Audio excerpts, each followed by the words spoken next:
Shalom, selamat pagi. Santai pagi hari ini bertemakan lonceng gereja berbunyi. Adapun firman Tuhan terambil dari Mazmur pasal 100 ayat 2. Beribadahlah kepada Tuhan dengan sukacita, datanglah kepadanya dengan sorak-sorai. Zaman sekarang ini ada begitu banyak gereja yang berada di dalam gedung-gedung seperti ruko, mal, perkantoran, atau bahkan hotel. Oleh karena itu, hampir mustahil untuk menemukan sebuah gedung gereja bergaya klasik yang masih memiliki lonceng, terutama di kota-kota metropolitan. Namun, beberapa waktu lalu ketika saya melakukan kegiatan misi di daerah Maluku, saya sangat kagum mendengar lonceng gereja yang berbunyi di pagi hari. Lonceng yang mengingatkan semua umat Tuhan untuk melakukan saat teduh dan berdoa kepada Dia tepat setelah bangun dari tidur. Lonceng gereja tersebut juga berfungsi untuk mengingatkan semua umat bahwa waktu untuk ibadah sudah akan dimulai. Dan beberapa tahun sebelumnya, saya juga melakukan kegiatan misi di pulau lain.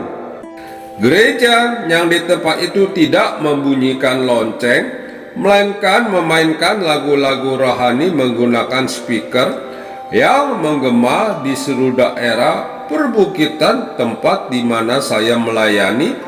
Sungguh suasana yang sangat indah, teduh dan damai.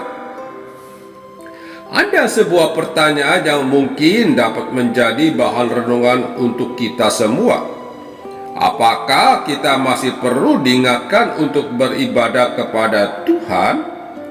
Kenyataan yang sering terjadi pada kehidupan saat ini adalah banyak orang percaya semakin melupakan Tuhan.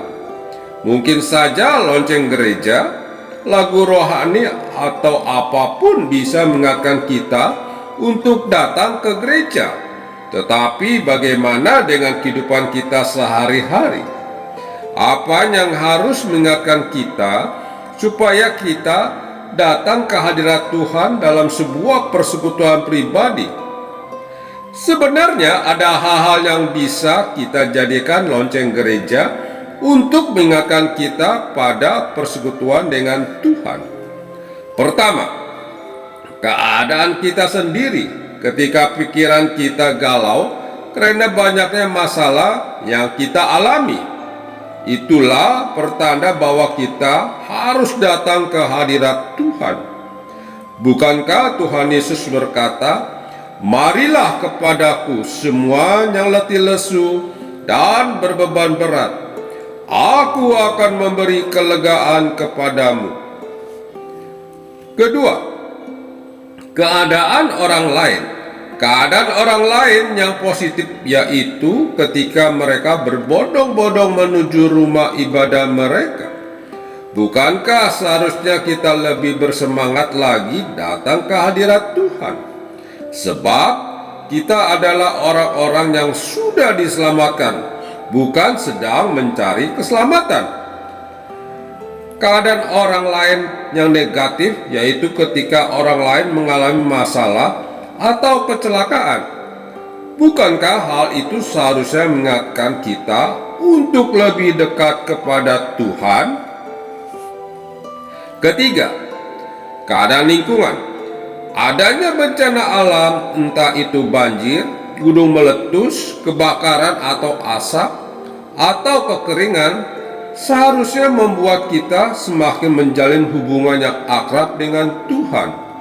Karena ada kekuatan yang kita terima ketika kita berada di hadirat Tuhan, apalagi jika kita turut merasakan bencana alam tersebut. Jadi, kita tidak harus menunggu lonceng gereja berbunyi untuk menghadap hadirat Tuhan. Pekalah dengan keadaan dan jadikan itu lonceng gereja yang mengingatkan kita. Amin. Mari kita berdoa. Bapa Surgawi, beriku kepekaan akan alarm-alarm yang ada di sekitarku, supaya aku senantiasa menjaga hubunganku denganmu. Di dalam nama Tuhan Yesus, aku berdoa. Amin.